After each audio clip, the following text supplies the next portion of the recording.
Je m'appelle Marty, je suis de nationalité gabonaise et moi, personnellement parlant, j'ai eu à perdre ma mère très jeune. J'avais à peine 6 ans. Je nourrissais une haine contre mon père. Je ne sais pas d'où la haine là est venue. Je pense peut-être que cette haine là est venue de la manière dont on présentait mon père en fait. La manière dont on me présentait mon père, ça nourrit quelque chose de noir en moi. Je perds ma mère, je perds mon père et je perds l'autre père de père que j'avais en fait. Et ça, tout ça en fait, ça noircit mon cœur si je peux le dire ainsi. Il y a un moment donné de ma vie où vraiment mon cœur était devenu tellement noir. J'avais pas ce côté social là vis-à-vis des gens parce que j'étais tellement amère au-dedans de moi. Bonjour, bonsoir, selon l'heure à laquelle vous nous regardez. Bienvenue sur notre podcast J'ai une histoire à raconter quand Jésus change tout. Aujourd'hui, je suis avec Martine. Bonsoir Martine. Bonsoir. Ok. Martine, est-ce que vous pouvez vous présenter? Qui êtes-vous? Ok, d'accord. Je m'appelle Marty. Je suis de nationalité gabonaise et actuellement je suis étudiante. Je viens juste à peine de terminer ma licence et je suis en attente de mon master et en même temps aussi je mes petites activités à côté que j'essaye de faire et un petit travail aussi à côté qui m'aide en fait à pouvoir je sais pas comment dire à joindre les deux bouts en fait. Et donc c'est un peu ce que je peux dire sur moi. Alors, Martine est une jeune entrepreneuse qui vient d'être graduée. Gloire à Dieu. Alors, aujourd'hui, Martine, vous avez une histoire exceptionnelle à nous raconter, ce que Dieu a fait dans votre vie. Alors, quelle est cette histoire? Ok, d'accord. Merci d'abord. C'est un privilège pour moi d'être là ce soir et de pouvoir partager mon histoire. Alors, j'ai beaucoup de choses à dire, mais je vais essayer de globaliser en fait mon histoire en un bloc. Euh, pour commencer, d'abord, je suis pas née dans une famille chrétienne. Je n'ai pas grandi en fait dans la stature de Christ, en lisant la parole, en lisant la Bible continuellement. Non, j'ai pas grandi comme ça. Pour mon histoire commence, si je peux le dire, en 2012. Je me rappelle plus de l'année, mais je sais que c'est dans cette tranche-là où j'ai perdu ma mère, ma mère biologique, parce qu'il y a la différence entre une mère qui te lève et une mère qui te met au monde. Et moi, personnellement parlant, j'ai eu à perdre ma mère très jeune. J'avais à peine 6 ans lorsque j'ai perdu ma mère. Et c'était un événement vraiment douloureux de ma vie, en fait, qui a endurci une partie de moi, une partie de mon cœur, parce que lorsque j'ai perdu ma mère, j'ai pas eu de repère en ce qui s'agit de figure maternelle dans ma vie. Et au cours de cette tranche-là où j'ai perdu ma mère, où je vivais avec... j'ai pas vécu avec mon père, j'ai vécu le plus souvent avec mes oncles, mes tantes, ma grand-mère en fait. Et c'est dans cet environnement-là que j'ai grandi. Et je pense, j'avais 12 ans, 13 ans, où j'ai perdu mon père biologique parce que j'avais un père biologique et j'avais aussi un père nourrissant, c'est-à-dire quelqu'un qui te prend, avec qui tu grandis, qui te lève, qui te donne l'éducation qu'il faut, mais ce n'est pas ton père. Et donc, j'ai perdu mon père. Je ne savais pas que mon père était mort. Donc, moi, je vivais ma vie à moi. Je vivais ma vie et c'est comme ça un jour, une de mes tantes est venue et il m'a dit, Martine, est-ce que tu es au courant que tu as perdu ton père, genre? Elle m'avait dit ça comme ça. Et je me rappelle que ce jour-là, je tenais sur ma main, j'avais un plateau de verre sur ma main. Et quand elle m'a dit ça, sur le choc, en fait, parce que je ne savais pas. Et genre, mon oncle me disait toujours que ne reste pas seul, même quand tu es dans la maison, sois accompagné de quelqu'un. C'est genre une tradition chez nous au Gabon, quand par exemple l'un de tes parents meurt, tu dois pas rester seul, de peur que l'esprit, genre, c'est ce que notre tradition dit, de peur que l'esprit puisse te coller, l'esprit de ton père puisse te coller et tout. Et lorsqu'elle m'avait dit ça, je sentis en moi comme un brisement. C'est vrai que mon père et moi, on n'était pas proches. On était Lui, il vivait sa vie, je vivais ma vie. C'est vrai que des fois, il voulait avoir des nouvelles de moi, mais moi, je voulais pas affaire à lui, en fait. Je voulais pas avoir une rencontre avec lui. Je sais pas pourquoi, mais j'avais je nourrissais une haine contre mon père. Je sais pas d'où la haine là est venue. Je pense peut-être que cette haine là est venue du, de la manière dont on présentait mon père, en fait. La manière dont on me présentait mon père, ça nourrit quelque chose de noir en moi et ça fait en sorte que quand il est mort, ça m'a blessé, ça m'a fait vraiment beaucoup de mal. Mais après, c'est vrai que j'étais brisée au-dedans de moi, mais je me suis remise rapidement parce que j'avais une personne à côté de moi qui avait cette figure paternelle, en fait, quelqu'un que je prenais pour un modèle, en fait. C'était un de mes oncles. Mais au cours de l'année, lorsque je pense, j'étais en classe de 4e, 3e, cette autre figure paternelle que j'avais, lui aussi, malheureusement, il a aussi été enlevé, il est mort. Donc ça fait en sorte que je perds ma mère, je perds mon père et je perds l'autre père de père que j'avais en fait. Et ça, tout ça en fait, ça noircit mon cœur si je peux le dire ainsi. Il y a un moment donné de ma vie où vraiment mon cœur était devenu tellement noir que je j'avais pas ce côté social là vis-à-vis des gens parce que j'étais tellement amère au-dedans de moi. Et la perte de ma mère, et la perte de mon père, et la perte de mon autre père, que je peux dire, qui m'a élevé. Encore, tout ça là, c'était un choc vraiment pour moi. Et j'ai grandi dans cette optique-là. Et des fois, on peut avoir des personnes qui nous entourent, mais ces personnes qui nous entourent là sont simplement là comme étant des figurants. Mais tu ne reçois pas de ce que tu es censé recevoir, par exemple de l'amour, de l'attention vis-à-vis de ces personnes-là. Et donc j'ai grandi dans cette optique-là, il n'y avait pas vraiment un suivi, si je peux dire, un suivi fort où des gens t'apportent de l'amour. Des gens peuvent juste s'occuper de toi et te dire, est-ce que Martine, tu as mangé? Est-ce que Martine, tu es allée à l'école? Est-ce que Martine, ta journée s'est bien passée? Et ça s'arrête là, en fait. Il n'y a pas de suite, en fait. Ils ne savent pas qu'est-ce que tu peux traverser, qu'est-ce que tu peux ressentir au-dedans de toi. Et c'est comme ça que j'ai grandi dans cette atmosphère-là. Et plus tard, mon cœur a continué à être dans cette atmosphère-là d'amertume. Et les gens avec qui j'étais ne m'aidaient pas, mais ils empiraient en fait la situation.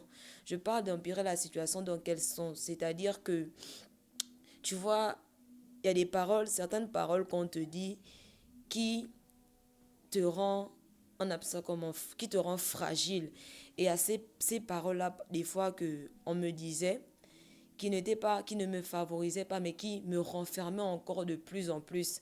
Alors de m'aider, eux, ils ne savaient pas ce que moi je vivais. Mais en moi, ça faisait en sorte que je devenais comme une muette qui s'enfermait dans un coffre, dans un coffre qu'on a bouclé avec plusieurs clés et on a jeté la clé dans une rivière et la personne grandit en fait dans cette atmosphère-là.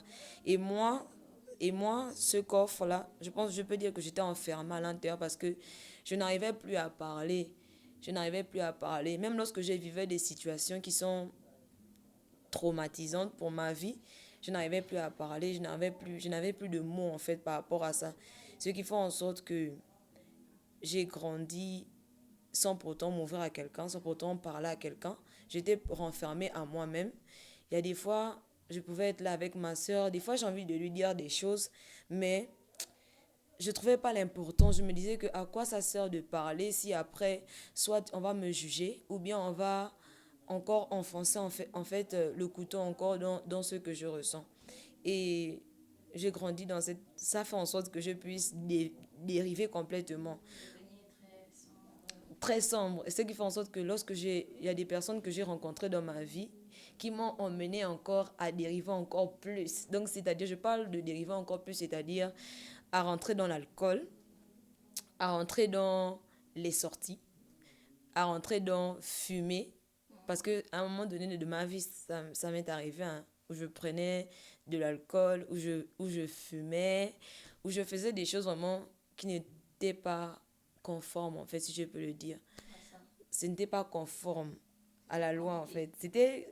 C'était vraiment compliqué parce que comme des fois, je peux être à la maison, j'y pense, je me dis que, ah, Seigneur, si vraiment tu ne m'avais pas secouru, j'allais vraiment dériver complètement, en fait. Et vraiment, ces personnes-là, Martine, allons, on part. Ok, allons-y. On part, c'est pas pour faire des choses qui sont bien, mais c'est pour faire des choses qui sont vraiment mauvaises. C'est pour fumer. À un moment donné même, ça m'arrivait de traîner avec des personnes qui se baladaient avec de la drogue. Waouh, attends, d'abord, pause. J'aimerais comprendre. Donc, attends, on refait un peu un petit récap. Tu nais dans une famille qui n'est pas chrétienne de base, au Gabon, quelque part là-bas. Ok. Et comment ça se fait d'abord que tu n'as pas grandi avec tes parents? Tu n'as pas vraiment grandi avec tes parents, non?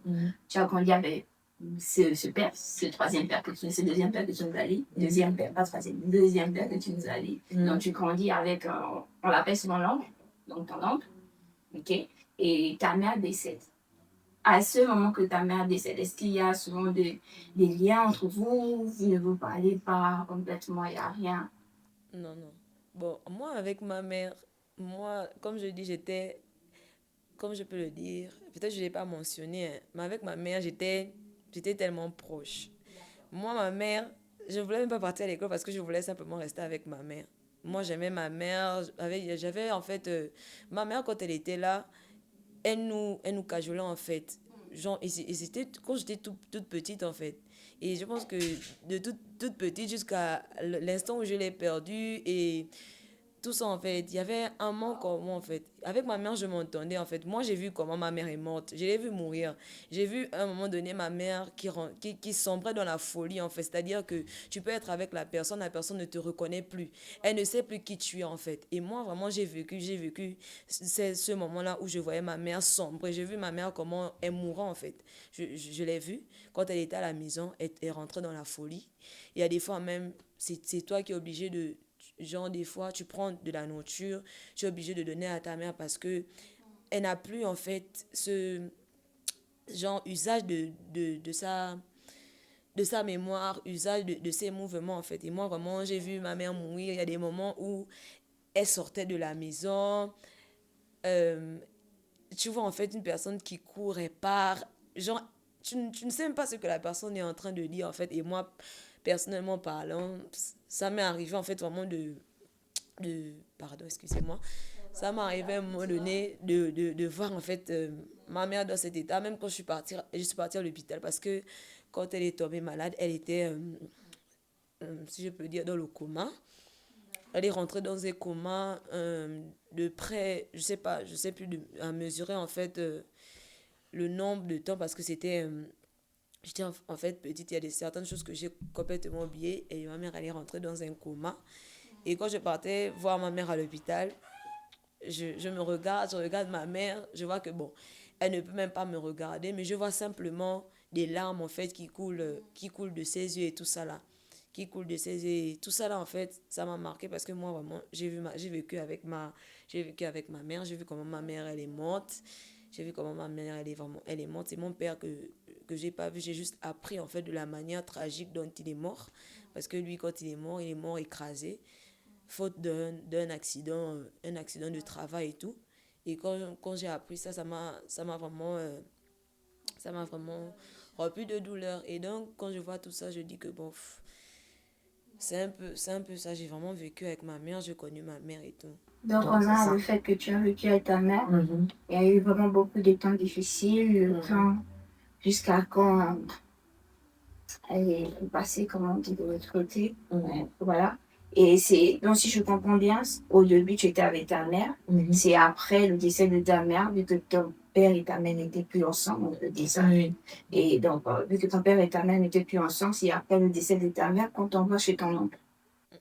Non. En fait, je vivais au terrain familial. Au terrain familial où il y a mes tantes, ma grand-mère, mes oncles et tout ça en fait. Donc j'ai vécu j'ai vécu dans cet endroit. Et donc, c'est après le décès de ta mère, tu es toujours là. Et comme on connaît un peu les terrains familiaux, c'est l'oncle le plus, si on va dire, le plus âgé ou le plus aisé aisé qui dirige un peu le terrain familial, c'est un peu ça. Mhm. Et donc, c'est lui qui vous a maintenant encadré et élevé tous ensemble. Mhm. Et après un temps, tu apprends le décès de ton père, vu que tu vivais avec le côté maternel. Mhm. Tu apprends le décès de ton père, juste comme ça. Mhm. Et c'est après combien de temps comme ça? C'est le même jour qu'il est décédé, c'est après. Bon, c'est après un mois, je pense, Waouh! C'est après un an qu'on m'avait annoncé son décès. oui, entre un mois et 2 mois qu'on m'avait annoncé son décès parce que personne ne voulait me dire en fait. Et même mon oncle avec qui je vivais, il ne voulait pas que je puisse savoir en fait que mon père est décédé et tout. Et genre, parce que je n'ai même pas assisté à son décès, non, je n'étais pas. Moi, j'étais à Port-Gentil. On avait déjà enterré. C'est là où moi, on m'avait informé que voilà, est-ce que tu es informé que ton père est décédé et tout. Et genre, je savais pas. J'ai pas pu même dire au revoir et tout. Parce que ça faisait vraiment longtemps que lui et moi on s'était vus. J'ai pas pu dire au revoir jamais. Donc, c'est un peu ça en fait.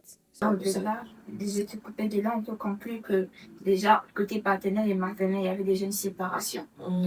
Ok? Et tu t'es juste le pas entre les deux. Ce qui fait que le jour que lui décède, il ne voyait pas trop l'intérêt de te dire, vu que tu ne le fréquentes pas trop. Mais toi, ça te fait mal parce que tu aurais aimé qu'on puisse prendre en considération, en fait, ce sentiment que c'était quand même ton père. Que tu aurais voulu apprendre, assister au moins à son enterrement. Tu aurais voulu avoir ce contact avec lui et tout et autres. Et c'est ce qui endurcit encore ton cœur lorsque tu reçois ça. Et tu te dis, ah, comment je n'ai pas eu le temps d'avoir des moments avec cette personne et puis la personne part comme ça. Et ça te fait mal. Et quelques temps plus tard, c'est maintenant le tour de ton oncle.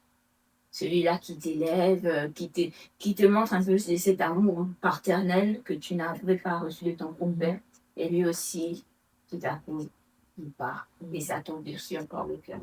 Et comme on est sur un terrain familial, donc tu grandis juste avec des tantes et des sœurs, des oncles, mais qui ne prennent pas vraiment soin de toi. Chacun se débrouille dans sa maison. Bon, oui, bon, je peux pas dire qu'ils ne prennent pas soin de toi parce que vu que on te donne de quoi manger, on te donne de l'argent pour aller à l'école, je pense que de ce côté-là, ils prennent soin de toi en partie. Du moment qu'ils s'assurent de ton avenir en fait. Et après, genre, moi je parle plus du côté genre présence et qu'est-ce que la personne par exemple a au-dedans de lui en fait. Quel est le sentiment que la personne a en fait. Est-ce que la personne se sent aimée? Est-ce que la personne, au détriment de simplement donner de l'argent ou bien de permettre que cette personne part à l'école, qu'est-ce que cette personne la reçoit en fait? Parce que c'est vrai que des fois, de nos familles euh, africaine, on se dit simplement que une fois que j'ai donné de l'argent à la personne ou bien que j'ai mis la personne à l'école, c'est le tout pour tout. Mais non, il y a pas simplement que ça. Il y a aussi de savoir qu'est-ce que la personne ressent au-dedans d'elle. Est-ce que la personne grandit en ayant de l'amour, en ayant de l'affection, ou bien cette personne grandit avec de l'amertume. Parce que tu peux être avec une personne, mais il y a l'amertume qui anime ton cœur en fait. S'il n'y a pas cette absence-là n'est pas comblée par de l'amour, ça fait en sorte qu'il y a un vide au-dedans de toi. Je ne sais plus comment faire pour donner en fait aux autres ce que toi tu n'as pas reçu. Et donc moi j'ai grandi dans cette optique-là. C'est vrai que même au début de ma conversion, ça a été je peux dire mon plus grand démon parce que c'était compliqué pour moi d'être avec des gens et de pouvoir donner quelque chose que je n'ai pas eu à recevoir. Il y a des fois, je posais même la question à une amie, je disais que on me dit que je dois aimer les gens. Mais je vais aimer les gens comment en fait? Parce que moi-même, je ne sais pas. Moi-même, des fois, je me pose cette question. Avant, je me posais cette question de savoir si je m'aime d'abord, moi-même d'abord. Parce que je ne connaissais pas c'était quoi en fait. Aimer, c'était quoi? C'était quel amour que je devais donner aux autres en fait. Et au détriment de ça, je donnais pas de l'amour, je donnais de la haine aux gens en fait. Et j'ai grandi dans cette atmosphère-là, ce qui a fait en sorte que je dérive complètement en fait. Parce que je me disais que bon, je n'ai plus je je sais plus quoi faire en fait de ma vie. Des fois tu essaies d'attirer l'attention mais tu ne reçois pas l'attention que tu attires vis-à-vis des gens qui t'entourent en fait. Et donc c'est un peu ça. Et quand j'ai grandi je vous épargne des détails, lorsque j'ai grandi dans le terrain familial, rien n'a été facile pour moi. Rien n'a été vraiment facile. Il y a des choses que peut-être qu'aujourd'hui c'est encore difficile pour moi d'en parler, mais ça a été vraiment un dragon noir, si je peux le dire ainsi. Malgré qu'il y avait mes tantes, il y avait mes sœurs, il y avait des gens qui m'entouraient, mais c'était vraiment un dragon noir. Gérer les paroles qu'on te dit, il y a des fois même, tu peux être là, un, un de tes oncles te dit, par exemple, que ici, c'est pas chez vous, tu n'es pas chez toi, en fait. Il y a un moment donné, ces paroles-là, je suis quelqu'un, quand tu me dis une parole, je prends cette parole-là à cœur et je le prends pour moi. Et c'est comme ça que j'étais avant. Donc, quand on me disait ce genre de paroles, je me disais que, bon, je suis inutile, en fait. Je sais pas ce que je fais là. Et ils ne nous aiment pas, en fait. Moi, c'était comme ça que je me vois. Je me disais que j'étais inutile. Et il y avait des paroles aussi que, un jour, j'avais eu un problème avec un de mes frères parce que je suis pas seule. J'ai aussi des frères et des sœurs du même ventre que ma mère et tout. Je m'étais battue avec lui, sérieusement, à cause de simplement une parole qui, qui était venue. Et lui et moi, c'était vraiment battu jusqu'à ce qu'on ne se parlait plus. C'était chacun fait sa vie. Moi, je l'avais dit un jour que je ne veux plus jamais entendre parler de toi. Que toi et moi, tu oublies que toi et moi, on est frères et sœurs. Lorsque je passe, tu passes ta route, tu oublies. Même si tu me vois dans une situation qui est compliquée, tu passes. Et moi aussi, même si je te vois dans une situation qui est compliquée, tu passes. Moi, j'étais trop amère, ce qui fait en sorte que tu vas me faire quelque chose, je vais garder ça. Ça va encore nourrir de l'amertume au-dedans de moi et je vais accepter ça. Et ça faisait en sorte que vraiment je vivais dans la même maison qu'une personne. Pourtant, c'était quelqu'un avec qui j'étais le même sang. Tu peux passer, je ne te parle pas. Et comme je suis catégorique, quand je dis à une personne que je ne te parle pas, et quand j'ai pris cette décision dans mon cœur que je ne te parle pas, je ne te parle pas. Et c'était comme ça avec lui. C'était comme ça avec lui, je ne te parle pas. Je ne te parle pas. Et on a vécu comme ça. Je ressentais beaucoup de rejet là où je vivais. Comme je dis, je vous épargne. Je vous épargne ce que j'ai pu subir. Parce qu'il y a des choses que j'arrive pas encore à clairement exprimer, à clairement dire en fait.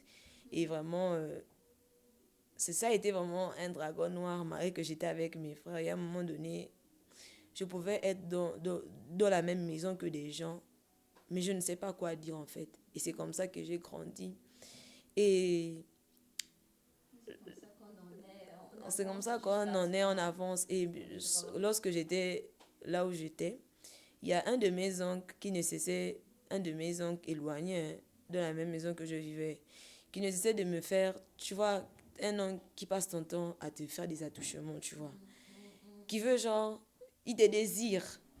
Pourtant tu es sa nièce en fait, mais il te montre clairement que il te désire. Il te montre clairement que il a envie de toi. Et genre, il cache ça aux gens, mais vis-à-vis de toi, il ne cache pas. Il le montre clairement, il le demande clairement. Et à un moment donné, j'avais envie de fuir parce que je me disais que Seigneur, c'est un de mes oncles, bien que c'est un oncle éloigné, mais il ne se retient pas en fait. Il voit pas que genre, je suis petite, il ne voit pas que genre, en fait, il s'en foutait. Et genre, Et là, est-ce que tu avais des gens avec qui tu pouvais en parler ou c'était juste, tu subissais, tu fermais la bouche et tu fermais juste ton cœur, comme tu as dit, tu t'enfermais encore au-dedans de toi, silence total. silence. J'étais toujours enfermée à moi-même parce que j'arrivais pas à en parler, j'arrivais pas à dire. Et des moments, je voulais dire. Mais c'était plus fort que moi, je n'arrivais pas à dire. Je gardais toujours pour moi. Donc j'ai grandi, en fait, chaque fois que je peux avoir quelque chose, je peux avoir un coup ou bien quelque chose qui me faisait du mal, je n'arrivais pas à parler. Je me taisais. Je me taisais. Bon, quand même, ça, je peux dire, hein. Parce que à un moment donné, je vivais avec, pas dans le terrain familial, je partais chez un oncle, chez qui je vivais, et un oncle là, il avait sa femme, et sa femme, un jour, elle était partie nous déposer en vacances chez une de ses soeurs pour une semaine, 2 semaines par là. Et là-bas, il y avait un homme, un vicieux, si je peux le dire ainsi, qui vivait dans la même maison. Et alors qu'un jour, j'étais en train de dormir dans la chambre, et genre, le monsieur, parce que je ne me rappelle plus de la personne, parce que j'étais vraiment à bas âge, hein. Il était venu, il m'avait fait des attouchements, il était allé plus loin avec ces attouchements-là. Et j'avais quand même en parlé, j'avais dit, mais on ne m'a pas cru du coup. On ne m'a pas cru du tout parce que c'était la sœur de, de la femme de mon oncle, en fait, avec qui j'avais dit. Et elle, genre, elle a gardé ça pour elle et tout. Elle a gardé ça pour elle, et elle ne m'a pas cru et tout. Et je grandis avec ça dans le silence, parce que mes oncles, mes tantes, tout ça, ne savaient pas. J'ai grandi ça, avec ça dans le silence, et j'ai grandi dans cette attitude-là de ne pas parler lorsqu'il m'arrive quelque chose et de juste me taire. Et c'est devenu comme une habitude pour moi. Je peux être dans un moment, un sentiment de joie, je peux avoir quelque chose de bien qui m'arrive. Je ne vais pas tout de suite exprimer ça. Je vais toujours rester. Chez moi, on m'appelait comme la cachotière. Pourquoi? Parce que je ne parlais pas. Je ne disais rien de moi. C'est-à-dire qu'on peut me regarder. Il y a des fois, même mes tantes, ils pensaient même que j'étais lesbienne parce qu'ils me disaient que comment elle n'a pas de vie, elle n'a rien, tu ne sais rien d'elle, elle ne parle pas, elle ne dit rien de ce qui peut l'arriver. Et genre, j'ai grandi dans ça. Pour ceux qui m'ont connu, parce que moi, lorsque j'ai rencontré le Seigneur, j'ai rencontré le Seigneur ici à Kigali. C'est à Kigali où moi, véritablement, j'ai eu une rencontre avec le Seigneur parce que je partais à l'église catholique. Je partais juste à l'église, juste pour partir, hein. Je ne connaissais pas. Je ne savais pas qui était Dieu. Genre, quand on me parlait de Jésus, je ne savais pas c'était quoi en fait. Et c'est lorsque je suis arrivée ici au Rwanda, ma première année que je suis arrivée ici au Rwanda, c'était à ICC que j'ai rencontré le Seigneur, je me rappelle. Et c'était une rencontre de jeunes où on m'avait invité, j'étais partie. Et lorsque j'étais partie à la rencontre de jeunes là, c'était genre comme une séance où chacun devait donner son témoignage ou bien dire encore quelque chose de lui en fait. Et le fait que des jeunes étaient en train de parler et de dire leur témoignage, moi ça m'avait donné l'envie de parler, de dire ce que j'avais subi en fait, une partie en fait de ce que j'avais subi. Et lorsque j'ai commencé à parler, j'ai parlé, ça m'avait fait un peu du bien d'avoir parlé de ça, mais je n'avais pas toujours reçu le Seigneur Jésus parce que je ne savais pas c'était quoi recevoir le Seigneur Jésus en fait dans sa vie. Et un jour, je pense que c'était pendant un culte, même là, je ne pense pas que j'avais vraiment reçu le Seigneur, hein. Parce qu'on avait dit que la personne qui veut se lever, qui veut renouer avec le Seigneur, parce qu'on dit que lorsque le Seigneur vient dans ta vie, il y a des choses que tu ne peux plus faire. Et moi, lorsque le jour-là, je m'étais levée, bon, je continue à faire toujours les mêmes choses, hein. Je sortais toujours, j'avais toujours des copains. C'était naturel pour moi, parce que moi, personne ne me disait que oh non, c'est interdit d'avoir quelqu'un avec qui tu dois être. Donc, moi, je faisais des choses qui n'étaient pas bien. Je faisais toujours ce qui était mauvais. Et moi, je ne pensais pas à ce moment-là, je suis tombée dans une situation vraiment qui m'avait troublée. Parce que dès le Gabon, c'est pas ici que j'ai eu la dépression. Au Gabon, j'avais déjà la dépression. Ça m'arrivait de me mutiler. J'ai même des traces ici où je me mutilais. Je me blessais parce que quand la dépression est trop forte, ça t'emmène à faire des choses. Et moi, je prenais plaisir à me mutiler. Donc, je me mutilais, je me blessais sur mon corps. C'était un moyen pour moi de verser en fait ce que je ressentais, verser la douleur que j'avais au-dedans de moi en fait. Et donc, quand je suis arrivée ici, je me rappelle que c'était un jour, j'étais dans ma chambre. Je ne connaissais pas c'était qui vraiment le Seigneur. J'avais entendu parler de lui à ICC. J'écoutais la prédication, mais je ne l'avais pas encore vécu. Je ne l'avais pas vraiment, je n'avais pas expérimenté en fait sa présence dans ma vie. Et un jour, j'étais dans la chambre, j'étais juste là. Ça m'arrivait parfois d'être là, de pleurer, juste de pleurer parce que c'est ce que je savais faire. Même au Gabon, chez moi, on m'appelait toujours la pleureuse. Parce que parce que c'est comme ça que j'ai grandi, j'ai même beaucoup pleuré. Et quand je suis arrivée ici à Kigali, je m'enfermais. Il y a ceux qui me connaissent me disent toujours que Martine, le Seigneur t'a changé parce que j'étais muette, si je peux le dire ainsi. Pas genre muette que tu ne parles pas aux gens, mais muette dans le sens que tu n'exprimes pas ce que tu ressens, tu préfères juste te renfermer sur toi et de ne rien dire en fait. Et c'est comme ça que je vivais avec des gens qui m'entouraient. On peut être là une semaine, je suis dans la chambre pendant une semaine, je suis simplement enfermée. Je ne parle pas. je peux être là silencieuse. Des fois, les gens, ou bien je suis avec quelqu'un, on est en train de parler, les autres sont en train de parler, moi je suis bouche bée. Je ne dis rien. Les autres sont simplement en train de me regarder, ils se posent des questions que est-ce que cette fille-là elle est normale ou bien elle n'est pas normale. C'est comme ça que j'ai grandi. Même quand j'ai reçu le Seigneur, c'était vraiment d'abord un combat pour moi, hein. Et après, le Seigneur a vraiment fait une restauration dans mon cœur d'abord. Parce que, comme je dis que j'étais amère, je dis que j'étais amère, j'étais vraiment amère. Ce qui fait en sorte que sourire, être jovial avec les autres, c'était quasiment impossible pour moi, hein. Impossible, si je peux dire.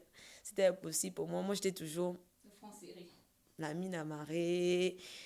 Même des gens me disaient toujours ça que on a peur de t'approcher, hein, parce que quand on te voit, tu es trop sérieuse, tu ne ris pas, tu es carré, tu es catégorique en fait sur ta manière d'être en fait.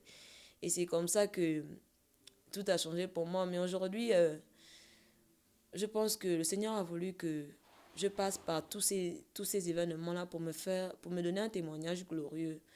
Parce que à chaque fois que je me regarde, chaque fois que je pense à tout ce que j'ai pu subir, parce que c'est vrai que je n'ai pas tout dit de ce que j'ai pu subir, à beaucoup de choses que je n'ai pas dit, je n'ai pas parlé, mais bof. Je me dis que le Seigneur a eu à faire tout ça dans ma vie pour me donner un témoignage. Parce qu'aujourd'hui, je peux rire, je peux parler avec des gens naturellement parlant.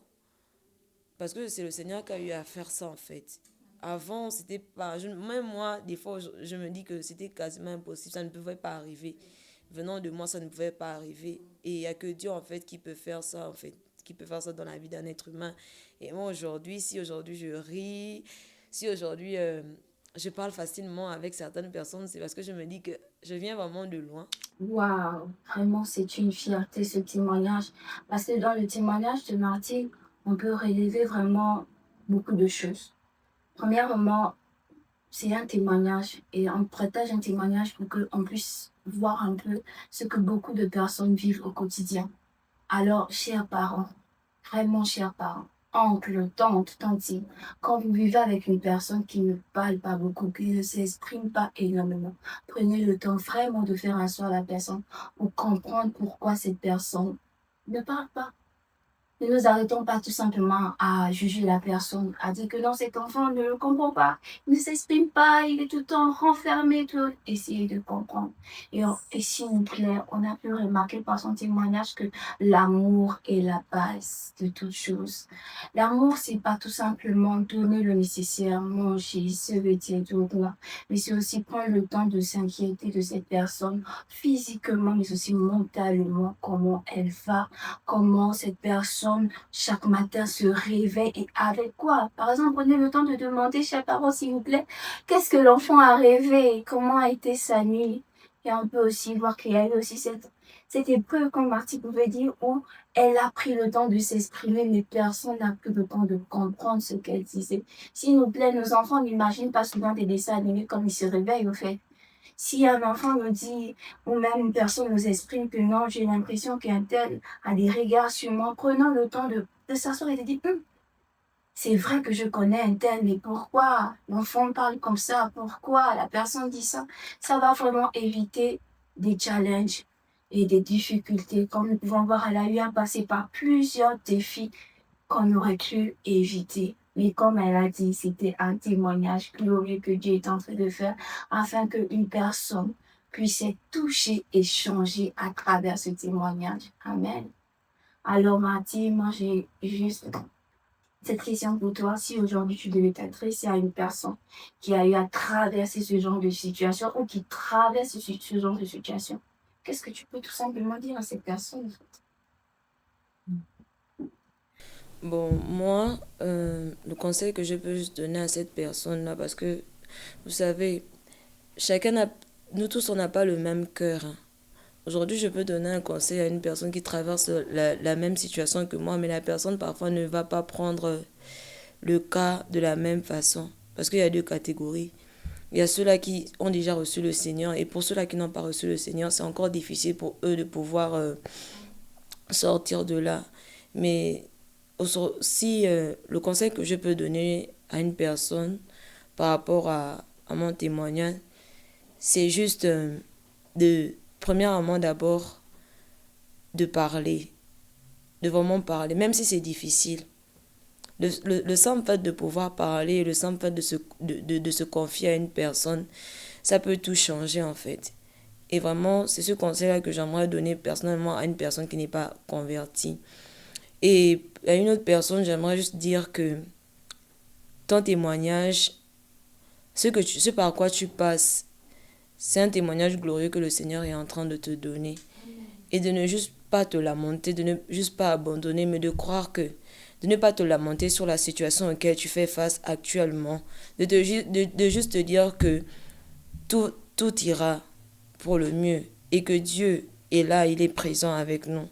Et vraiment de la même manière que moi, Dieu a été avec moi, même lorsque je ne le voyais pas. Même lorsque Dieu ne répond pas de suite, il est avec toi. Tout au long de ce chemin que tu es en train de traverser, il est avec toi. Il attend juste le bon moment pour se révéler totalement à toi. Parce que moi, je peux dire que ce n'est pas d'un claquement de doigts que Dieu s'est révélé à moi. Mais il fallait d'abord, moi je me dis, aujourd'hui, là, je me dis que fallait que je passe par toutes ces situations, sinon je ne devais rien comprendre en fait. Peut-être même qu'aujourd'hui, je ne devais même pas recevoir encore, je devais encore être dans le monde. Mais moi, je me dis qu'aujourd'hui, le Seigneur a permis cela parce qu'il voulait que je puisse sortir de là victorieuse. Et aujourd'hui, lorsqu'on me voit, on ne peut pas savoir que je suis passée par ça. On ne peut pas savoir que Martine a eu tous ces tourments-là en fait. Et aujourd'hui, pour moi, je veux juste dire à quelqu'un que tiens bon, ne lâche pas et fais confiance à Dieu. Fais confiance à Dieu et vraiment attache-toi à lui. Parce que c'est lui le chemin, c'est lui qui nous fait sortir de ce trou dans lequel nous sommes pour nous emmener à la lumière. Et donc, c'est juste ce conseil-là que j'avais à donner à une personne. Mais j'ai cette question qui me vient à l'esprit. Si je pose la question parce que tu as dit que les autres, la première fois que tu es parti dans ton église ICC, et pendant que tu étais dans ton église ICC, il y a eu des témoignages, les gens ont témoigné de ce qu'ils ont eu à vivre et tout. Et si aujourd'hui, par rapport à cette époque où tu t'es levé pour témoigner, si aujourd'hui on te demande qui est devenu martyr, qu'est-ce que tu vas répondre? Qui est devenu martyr? Comment tu vas décrire la nouvelle martyr? C'est qui a été restauré, transformé. Bon, la nouvelle Martine, je la décris en 2 mots. Et le premier mot, c'est d'abord une femme forte. Et une femme remplie d'amour. Parce que moi, chaque jour, le Seigneur est en train de me remplir d'amour. Et c'est quelque chose que je lui demande tous les jours, de m'aider à vraiment à être rempli d'amour. Un jour, j'avais écouté un enseignement du prophète Joël Francis Tatou qui expliquait, il avait répondu à ma question.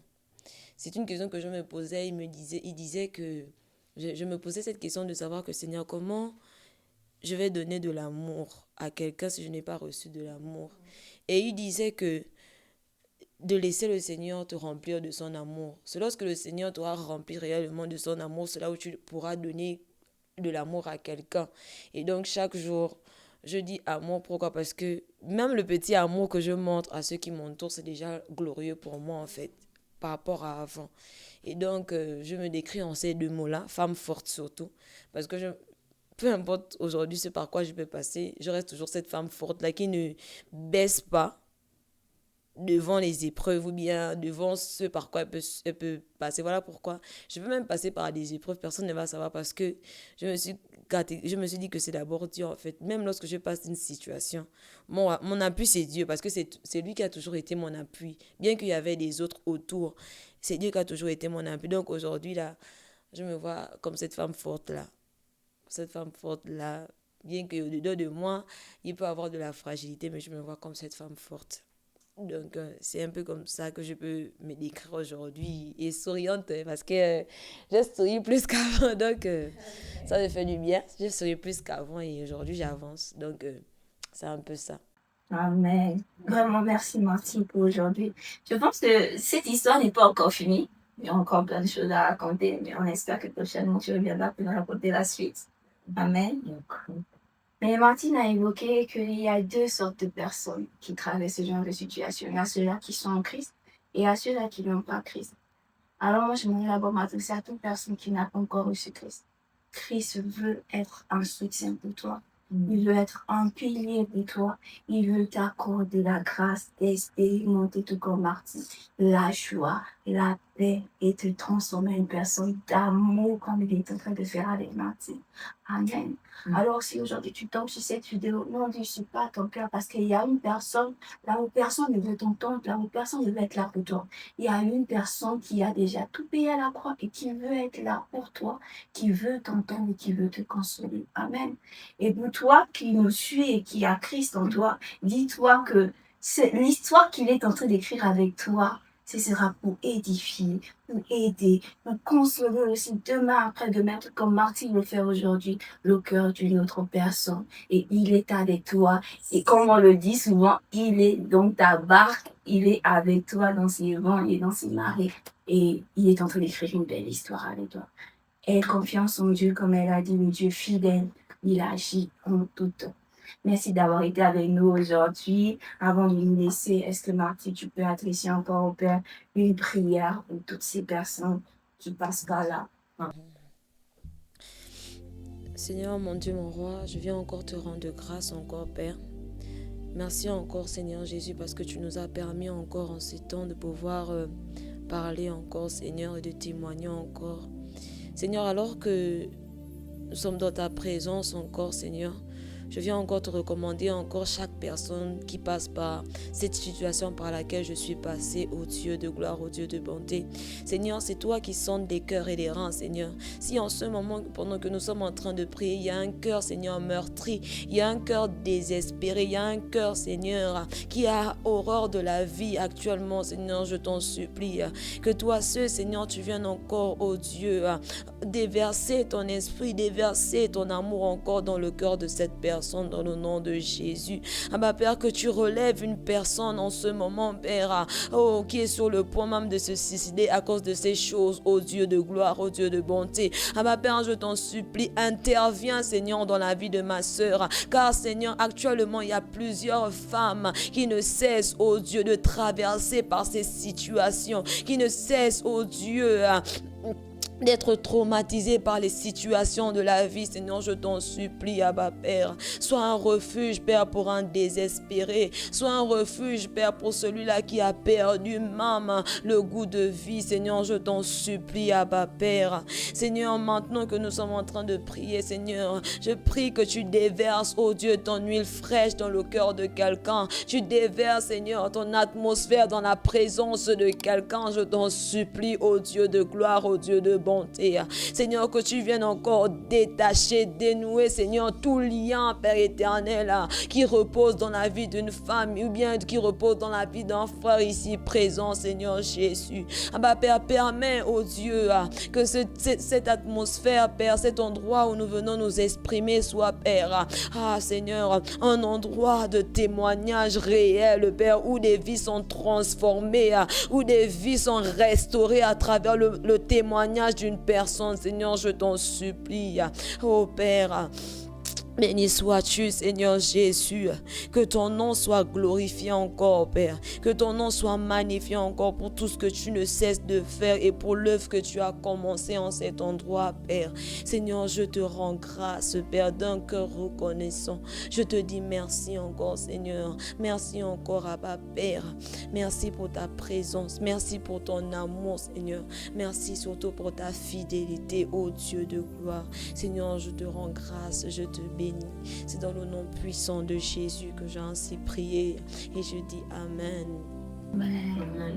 Amen, amen, amen. J'ai cette parole, une personne qui se dit que, bon, elle a témoigné, elle a réussi à avancer, mais moi je ne vois pas de futur. Hey, Dieu, il est le Dieu d'excellence. C'est lui qui fait le futur. Ton passé n'est pas ton futur. Ton passé, c'est ton passé. Ton futur appartient à Dieu et il est avec toi. Et il veut écrire ce futur avec toi. Alors ne baisse pas les bras, n'abandonne pas et fais confiance au Père. Amen. Merci de nous avoir suivis. Nous espérons que vous soyez la prochaine personne à venir nous bénir sur ce plateau. Nous vous souhaitons une excellente soirée. Bonne journée. Bisous, bisous, bisous à vous là.